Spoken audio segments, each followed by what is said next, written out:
So I realize that you're probably, whoever you are, friends, family, strangers, I don't know.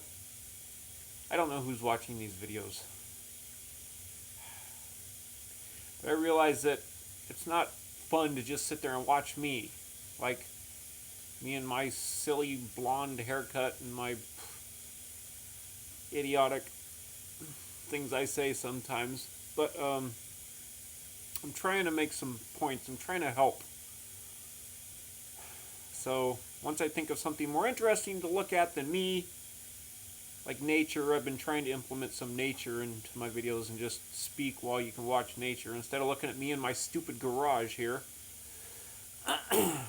Typical American garage, but a bunch of stuff sitting in boxes that we never use. It's the American way. And then we go out and reorganize it every, 6 or 8 months or so. Anyways, today I was thinking about limits, and I think God was teaching me. Again, I say that in all humility. I know what it sounds like when you say God's teaching me something. It's like, oh, who are you? I'm nobody. I am a nobody.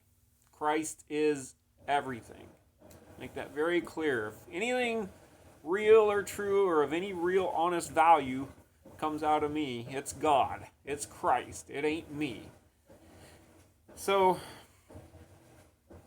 anyways, I was learning and thinking today about limits for kids.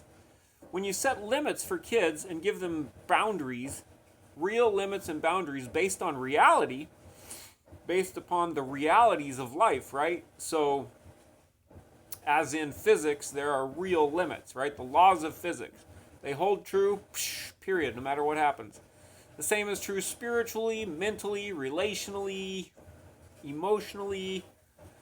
It's just that those are a lot less known because they're more difficult to observe, they're more difficult to map, they're more difficult to record. And a lot of it's more subjective than objective. Nevertheless, still true. They still exist, and there's a lot of smart people out there who have delineated them, and we would all do well to listen to them, but myself first, of course. But the point is that when we teach kids, more than teach them, when we train kids and show kids these limits and these boundaries, wherever they are, i.e., if you're mean to somebody, they're not going to want to play with you, right? For a very simple example. If you hit somebody, they might hit you back, right? This kind of thing. And it graduates up and gets bigger and bigger and more complex as we grow up, right?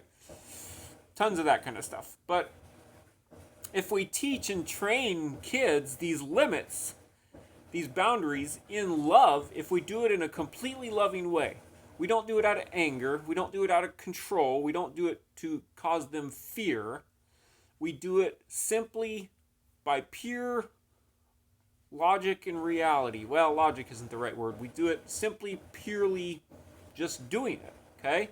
Like, this is reality, this is the way it is, and we show that to them, we illustrate it, we teach them to it. All those laws, right?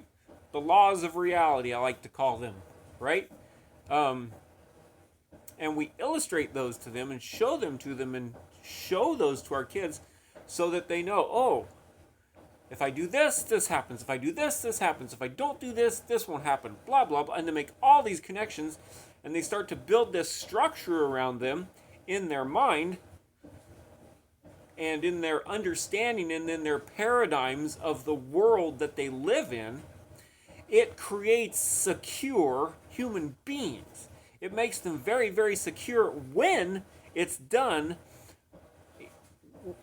in the context of pure, unconditional love. That way, they trust it. Sorry, I don't like to point. Sorry for pointing at you. Trying not to do that. But the point is that when it's done in love, then kids trust it and they believe it, right? Because they're like, oh, this person actually loves me and cares about me, and they're showing me reality as it really exists. And that creates security. That creates secure kids and secure adults. And that's a wonderful, beautiful thing to do. As I've been learning to do it, boy, I'm like, boy, this is fun. Actually, just loving my child and children, just I care for you unconditionally, never leave you, never desert you, that kind of thing. And at the same time, here's a limit. If you cross it, this happens. Either good or bad. Doesn't always have to be bad. Here's another limit over here. If you cross this limit, this happens. Here's another boundary over here. If you cross this boundary, this happens. And then every time they learn it, boy, you just hug them and squeeze them and tell them how much you love them. And that creates some secure people. That's a wonderful thing, man. And I'm learning it, Wish I had learned it earlier, of course. But what a wonderful, fun, joyous thing to do. How to create secure human beings who grow up secure, understanding that, hey, this is this reality, this existence that I live in is very secure, and I know it, and I understand it. I know that if this happens, and they do it mostly subconsciously, right? They don't really just sit there and think about it all day. They think about whatever they're doing, right? Playing or studying or whatever they're doing, right?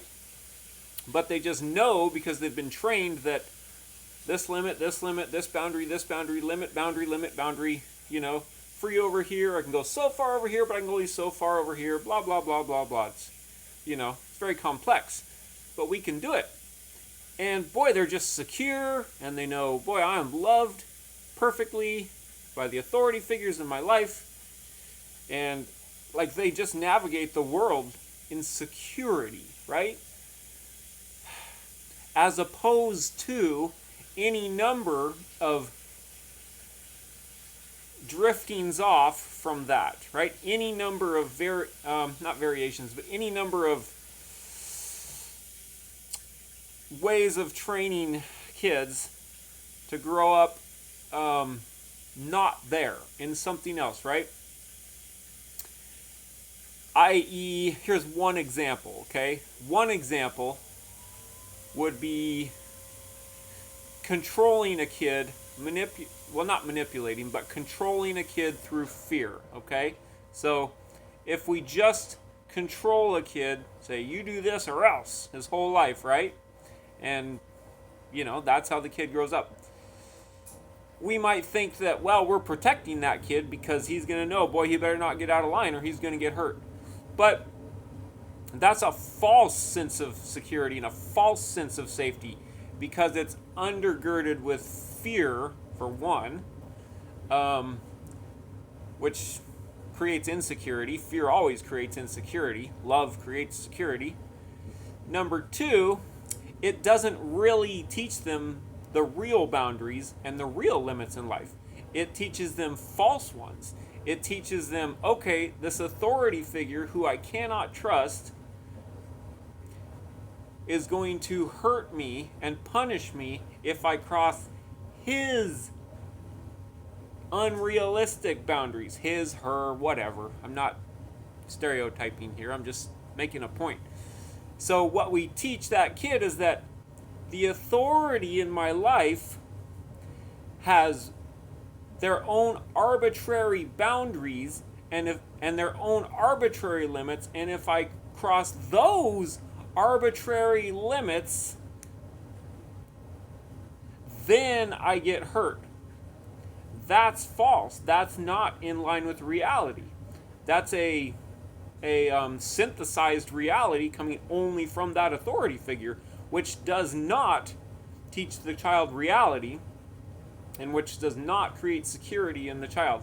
It teaches a child unreality and insecurity through fear at the same time. So we have human beings who grow up living insecure, fearful, and not knowing the true boundaries or limits of reality as they grow up.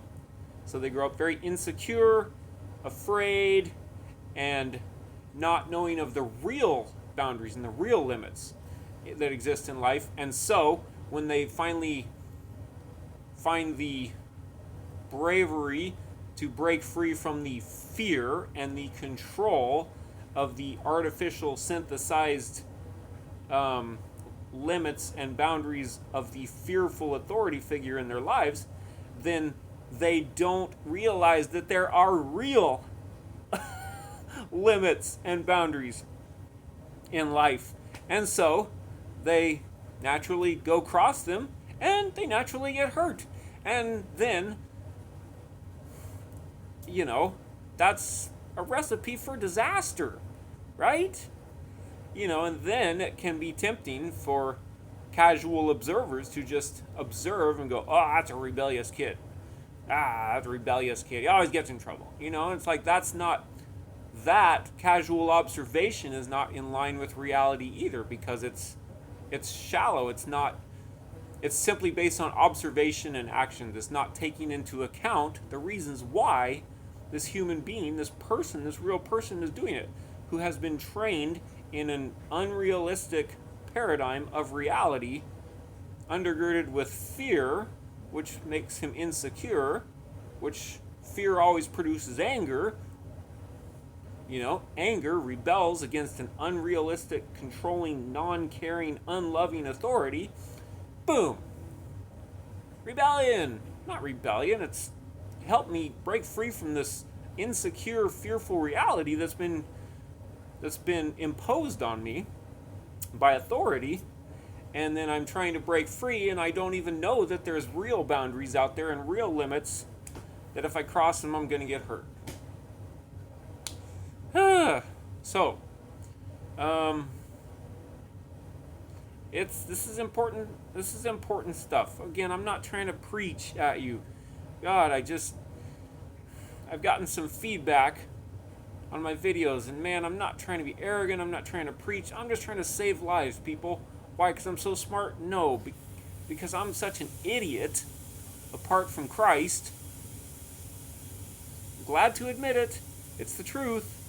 And I'm just learning, right? I'm learning. And I'm trying to share to help and to save people from pain, right? Right? That's what we're supposed to be doing. So, God bless you. See you later.